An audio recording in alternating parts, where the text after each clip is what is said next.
Good morning to all present here watching my video.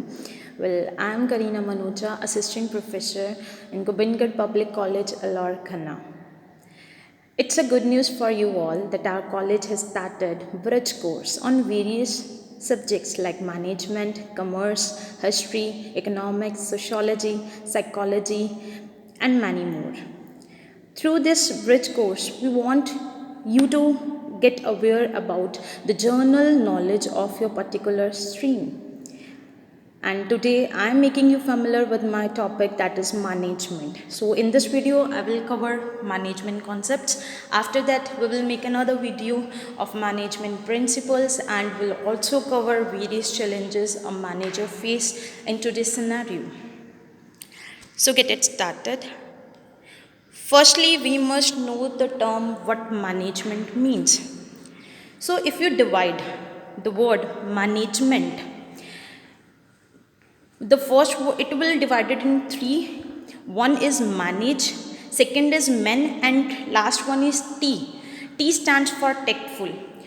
So, according to me, management means the tactful, the ways, the different methods we use to manage a man to do the particular assigned task so that our objectives, our goals can be achieved. So always remember, manage men tactfully. So here in the slides you can see managers plays an active role in organization, and the success of organization is totally dependent upon the functions of management. And yes, we will discuss in detail various planning, organizing and other functions of management. Then definition of management. Yes, various researchers, various scholars have defined management in their own viewpoint. Like Henry Fayol is there, Mary Parker is there, George R. Terry is there. And according to one person, management is distinct process consisting of planning, organizing, actuating and controlling, performed to determine and accomplish stated objectives by the use of human beings and other resources. Very important. Yes, if we want get our things to be completed on time, we need both the resources, and human is considered to be the best one, because without human we can't perform our any activity. So humans, they are considered to be who will manage each and everything to accomplish, to achieve our goals on time. Another person stated management as the art of getting things done through other. Yes, done through people means other people. Management अपने आप में एक ऐसा art है जहाँ से हम लोगों से किस तरह से काम करवाएं ताकि हमारा जो मेन पर्पस है हम उसको अचीव कर पाएं. But in this diversity is there, right? In this competitive environment everybody is different from another one, और सबको एक साथ लेकर उनके थॉट्स, उनके कितने सारे कॉन्फ्लिक्ट्स आ रहे हैं, उनके कल्चर, उनके बैकग्राउंड एक्सपीरियंस, इन सब को हमने इस तरह से मैनेज करना है कि सब एक टीम बनकर अपने वर्क को फुलफिल करें.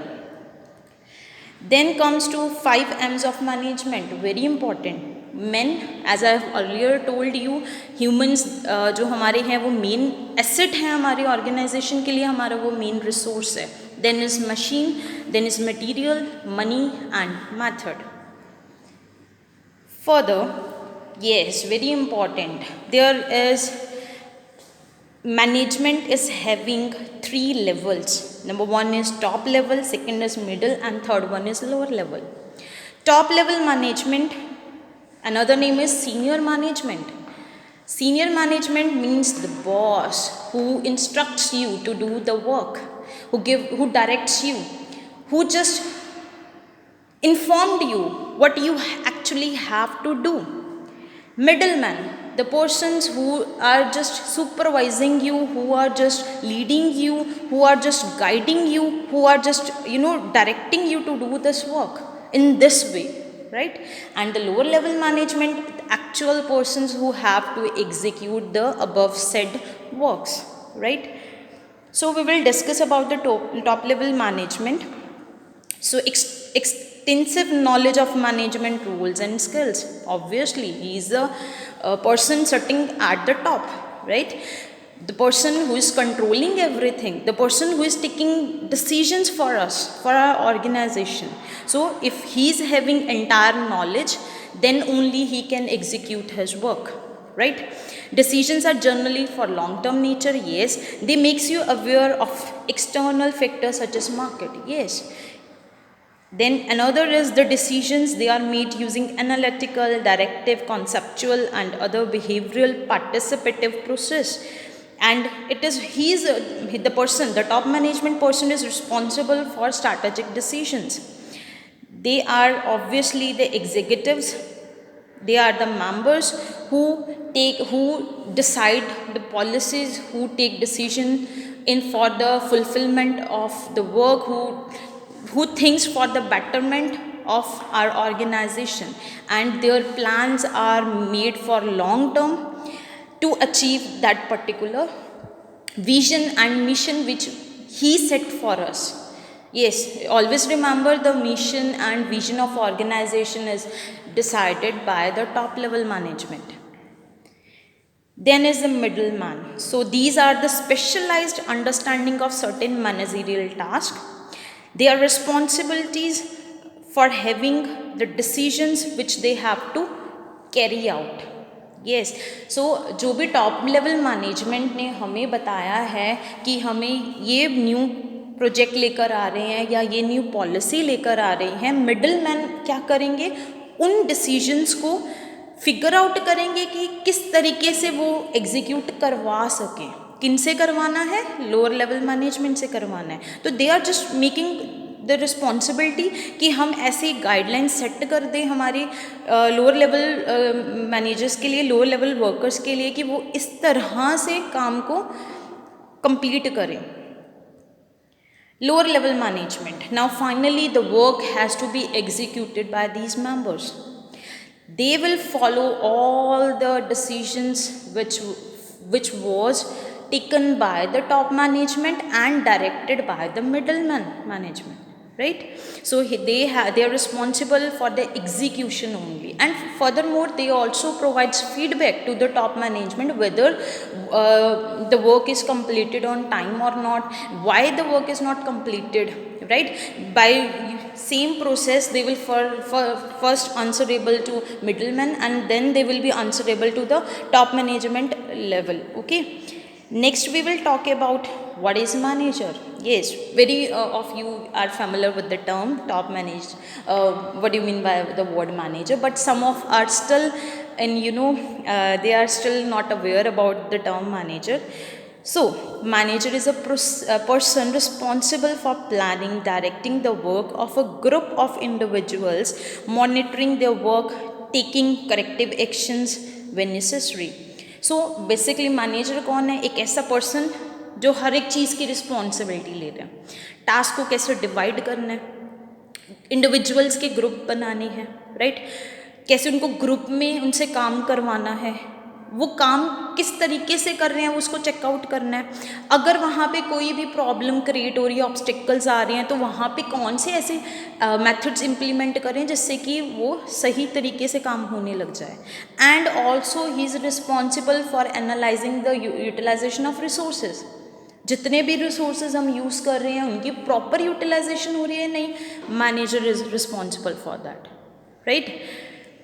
Then various roles performed by a manager. So obviously a manager, as the diagram shows, he performed a lot of responsibilities and कोशिश यही होती है मैनेजर की कि इतना परफेक्ट वे से काम हो ताकि जो रिजल्ट्स हो वो हमारे जो हमने एस्टिमेट किए थे उससे अच्छे हों, right?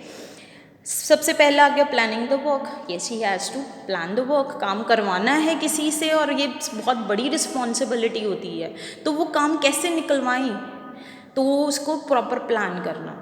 Decision maker, he has to take the decision. Yes, delegating authority, किस किस को अथॉरिटी डेलीगेट करनी है, he will decide. Problem solver, yes, he will focus on solving the problem also if any, right? Coordination, yes, he makes the things, चाहे वो resources है, चाहे वो पर्सनस की है, चाहे वो डिसीजंस का फ्लो, कुछ भी है, उसको प्रॉपरली हमने क्या करना है, कोऑर्डिनेट करना है. Target setter, he will set the targets, yes. Targets इसलिए सेट किए जाते हैं ताकि हम मोटिवेट हों और उन टारगेट्स को अकम्प्लिश करने की कोशिश करें.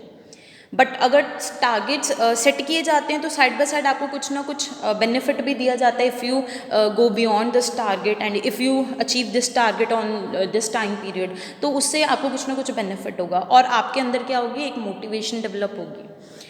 Guiding the subordinates, definitely you will guide the subordinates also. Arranging the facilities, controlling ये फैसिलिटीज़, एक एक चीज़ अवेलेबल हो उसको अरेंज करना है. कंट्रोल द डेविएशंस, मैंने पहले ही बोला, अगर कोई भी ऑब्स्टेकल, कुछ भी रुकावट आ रही है, कुछ भी मिसमैच चल रहा है, तो वहाँ पे ही विल टेक डिसीजंस कि उसको कैसे कंट्रोल किया जाए. Then the role of manager, as a director, as a motivator, as a guider, as a planner, as a supervisor and as a reporter. So ये पिक से आपको क्लियर हो रहा होगा कि मैंने एक पर्सन कितनी सारी रिस्पॉन्सिबिलिटीज परफॉर्म कर रहा है.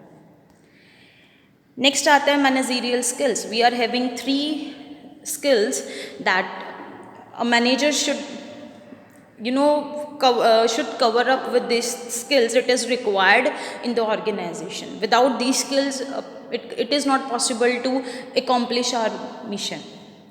So one is technical, second is human relation, and third is conceptual. So number 1 is conceptual. Conceptual is नाम से आपको अंडरस्टूड हो रहा है, कॉन्सेप्ट्स की बात हो रही है. सो जैसे कि मैं आपको एग्जांपल देती हूँ, हमारे जैसे गोविंदगढ़ पब्लिक कॉलेज में at the top level is madam principal, right. Ma'am ने हमें, she is going to fulfil the conceptual task. Conceptual के जो भी स्किल्स हैं वो मैम प्रॉपर यूटिलाइज करते हैं. मैम हमारे लिए क्या बनाते हैं, पॉलिसीज़ बनाते हैं, हमारे लिए डिसीजंस बनाते हैं, हमारे लिए रूल्स रेगुलेशंस बनाते हैं. तो वो सारा conceptual work means theoretical work वो सारा कर रहे हैं. जब तक कॉन्सेप्चुअल स्किल्स प्रॉपर नहीं रन होंगे तब तक हम बाकी के काम अच्छे से नहीं कर पाएंगे. So here also conceptual skills में मैनेजर्स क्या करते हैं, to organize and integrate information to better understand the organization as a whole, right. तो प्रॉपरली अगर एज अ होल उसको उस चीज़ को अंडरस्टैंड करना है तो हमारे पास वो इन्फॉर्मेशन प्रॉपर वे से होनी चाहिए. मैम हम सबको प्रॉपर इन्फॉर्मेशन प्रोवाइड करते हैं, तभी जाकर हम आगे एग्जीक्यूट करते हैं या हम आगे अपना एग्जीक्यूशन करवाते हैं, right. Then another is human relation skills. Human relation skills means हमारे जितने भी वर्कर्स हैं उनसे कैसे हमने कोऑर्डिनेट करना है, उनको कैसे हैंडल करना है, तो हमारे पास वो स्किल्स होनी चाहिए, राइट. अगर एक healthy environment, conflict free environment create करना है तो ह्यूमन रिलेशन स्किल्स होना बहुत ज़रूरी है. अब देखो इसमें है क्या, these are the abilities to relate and interact with our subordinates, peers, superiors and your customers.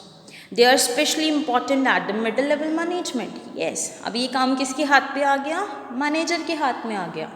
Boss ने तो बना दिए कॉन्सेप्चुअल स्किल्स, उसने फॉलो करके आपको पूरा फ्रेमवर्क दे दिया. Now manager is responsible for handling all the peers, all the subordinates.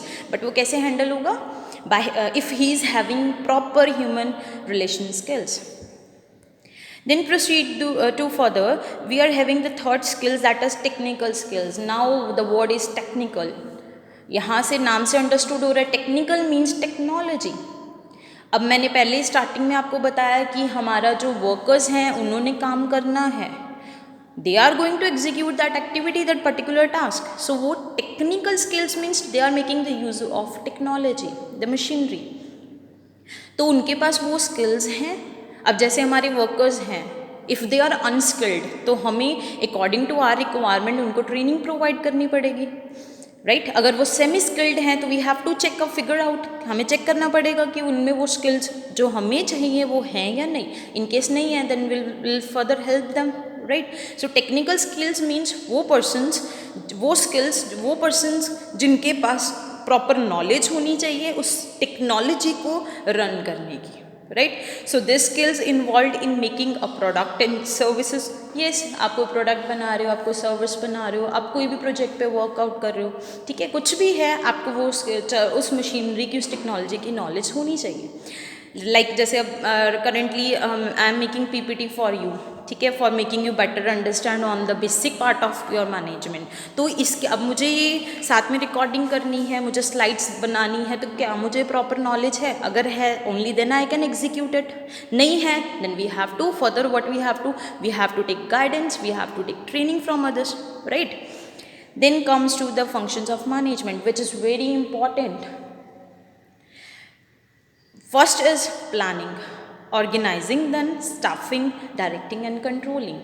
And this is all the theoretical portion we are going to cover. But guys, always remember, in the coming future, you are going to focus on the future in your jobs also, the practicality of your all these functions. In the jobs you are following the planning concept, in the jobs you are following the organizing concept, in the jobs you are following staffing concept. Yes, actually you are going to perform this all functions in practical in your jobs, in your life, right. So we are going for the first concept, that is planning. So the word planning means plan. Now we have to think.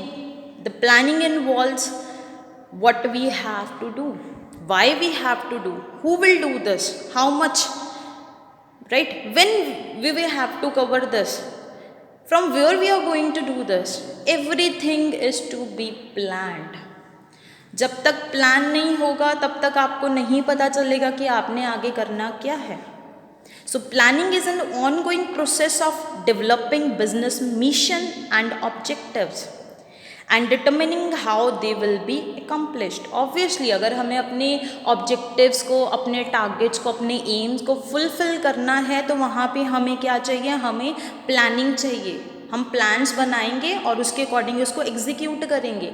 लेकिन अभी पहले से पता ही नहीं है कि हमने बनाना क्या है, then it will be difficult to execute it, right. Planning के टाइम पे ही हमें पता चल जाता है कि हमारा मेन पर्पस क्या है, हमारा मिशन क्या है, हमने किस चीज़ को फुल कंप्लीट करना है, कौन से ऑब्स्टेकल्स हमारे आ सकते हैं जिनको हमने पहले ही अवॉइड करना है या पहले ही मिनिमाइज करना है.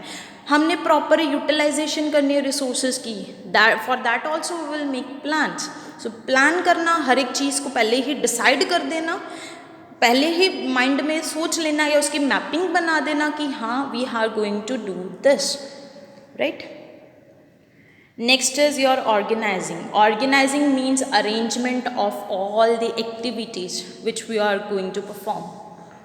सो जब प्लान बन गया कि yes I have to complete this project within this time period by making the utilization of these resources, right.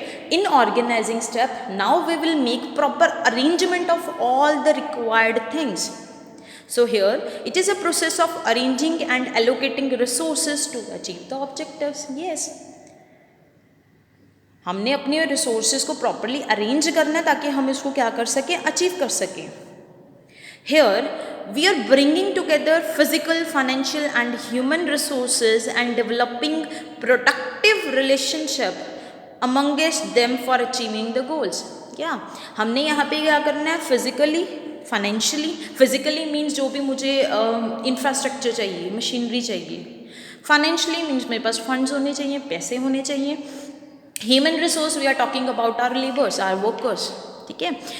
And developing productive relationship. Please notice we are having the two terms, one is productive and one is unproductive. Productive word वो होता है जहाँ पे हम कुछ invest कर रहे हैं या फिर हम अपना टाइम या मनी लगा रहे हैं और इन रिटर्न हमें कुछ ना कुछ बेनिफिट हो रहा है, दैट विल बी प्रोडक्टिव. तो यहाँ पे we have to create relationship, but वो रिलेशनशिप क्या हो? प्रोडक्टिव नेचर का हो. इन रिटर्न मुझे कुछ ना कुछ उससे बेनिफिट हो रहा हो, मेरी ऑर्गेनाइजेशन को फ़ायदा हो रहा हो, राइट. उससे क्या होगा? इन सब को अगर प्रॉपर वे से आप ऑर्गेनाइज करोगे, you will accomplish your task. Then is staffing. Staffing means filling and keeping the qualified people for the positions which is required. ये स्टाफिंग का मतलब होता है कि प्रॉपरली आइडेंटिफाई करो किस फील्ड, किस पोजीशन के लिए मुझे वर्कर चाहिए, अकॉर्डिंगली वैसा ही पर्सन फिगर आउट करो, वैसा पर्सन ढूंढो, उसकी वही क्वालिफिकेशन होनी चाहिए जो उस पोजीशन के लिए रिक्वायर्ड है। ठीक है, for this what we are focusing on, we are recruiting them, hiring them, providing training to them, making proper evaluation and also compensating them. अब ये कंपनसेटिंग जो कंपनसेशन हम उनको दे रहे हैं जस्ट टू मोटिवेट दैम कि वो और अच्छा परफॉर्म करें, right. Next, directing. So here obviously you are giving a lot of directions to do your task. Plan बन गया, हमने उसको अच्छे से ऑर्गेनाइज कर दिया। अब उस काम को करने के लिए हमने सही बंदे को सही जगह पे प्लेस कर दिया। अब हम उनको क्या कर रहे हैं, उनको डायरेक्शंस दे रहे हैं, जस्ट टेलिंग देम। ठीक है, उनको डायरेक्ट करना, उनको रास्ता दिखा देना कि इस तरह से आपने भाई काम करना है। अब यहाँ पे influencing peoples behaviour through motivation, communication, group dynamics, leadership and discipline. So purpose is to channel the behavior of all personnel to accomplish the mission and objectives of the organization. Right तो directions में एक चीज़ हमेशा याद रखना, जब भी हम किसी को डायरेक्शंस प्रोवाइड करते हैं तो हमारा हमेशा पॉजिटिव पर्पस होता है towards the organisation as well as toward the person also, तभी वो उन डायरेक्शंस को फॉलो करेगा पॉजिटिवली। तो यहाँ पे आपने उनको इंस्ट्रक्ट करना है इस तरीके से कि उनको भी इन रिटर्न कुछ ना कुछ बेनिफिट हो, उनको भी इन रिटर्न सेटिस्फेक्शन मिले, तभी वो आगे जाकर काम खत्म करेंगे। There are 4 aspects of directing. Number 1 is your leadership, second is motivation, communication and supervision. Leadership means you are acting as a role of leading, being a leader, right? So being a leader, what you have to follow, you have to lead your subordinates. तो leading का आप यहाँ पे function role play करोगे। Motivation का जैसे मैंने आपको बोला, मोटिवेशन में भी आप उनको फाइनेंशियली मोटिवेट कर रहे हो या बियॉन्ड दिस, जस्ट आप उनको है ना, कोई मनी कॉन्सेप्ट नहीं है यहाँ पे, अगर फाइनेंशियली कर रहे हो तो it will involves a money concept here. ठीक है, उनको कोई ना कोई अप्रिशिएट कर रहे हो किसी न किसी चीज़ को प्रोवाइड करके, नॉन फाइनेंशियल में आ जाएगा, आपने सिंपल उनकी प्रेस कर दी, राइट। तो यहाँ पे मोटिवेशन बहुत इंपॉर्टेंट है, क्योंकि एक टाइम पीरियड पे उनकी जो अगर उनको वो सेटिस्फाइड नहीं हो पाते ना, या वो कहीं ना कहीं कमी करने लग जाते हैं, हमारे जो गोल्स हैं हम उनको नहीं अचीव कर पाएंगे। तो मोटिवेशन हर टाइम पे ज़रूरी है। मोटिवेट उनको करते रहेंगे तो क्या होगा, उनमें वो और एनर्जेटिक होंगे और वो उसको अच्छे से परफॉर्म करने की कोशिश करेंगे। Then is communication. Yes, communication is very very important. Top level से लेकर हमारा लोअर लेवल तक कम्युनिकेशन रिक्वायर्ड है। कम्युनिकेशन होगा तो जाके इंफॉर्मेशन सही ढंग से फ्लो करेंगी, और अगर कहीं पे कम्युनिकेशन गैप क्रिएट हो गया, इंफॉर्मेशन अच्छे से इंस्ट्रक्ट नहीं हुई, then what will happen, there will be delay in the task, there will be delay in execution and ultimately the result will never be positive, right. Then is supervision. Supervision just to supervise them. पहले बहुत पुरानी अगर बात की जाए तो पहले supervision बहुत स्ट्रिक्टली परफॉर्म की जाती थी और एक सुपरवाइज़र हायर भी किया जाता था। नाउ अगर अब की बात करें तो सुपरवाइज़र का रोल थोड़ा सा कम हो गया, बिकॉज सुपरविजन पर्सन जो खुद काम कर रहा है वो खुद ही अपनी चीज़ों को सुपरवाइज कर रहा है, मल्टीपल टास्किंग जो हो रहा है, राइट। तो यहाँ पे सुपरविजन का रोल क्या होता है, means to supervise the things, जैसे प्लान्ड थी उसके अकॉर्डिंग वो चल रही हैं या नहीं चल रही, उन चीज़ों को देखना। And the last one is controlling, another very very important part. अगर हम प्लान अच्छे से बना रहे हैं ना तो जाकर हम उसको अच्छे से कंट्रोल कर पाएंगे। Very much interlinked to our planning, our first step.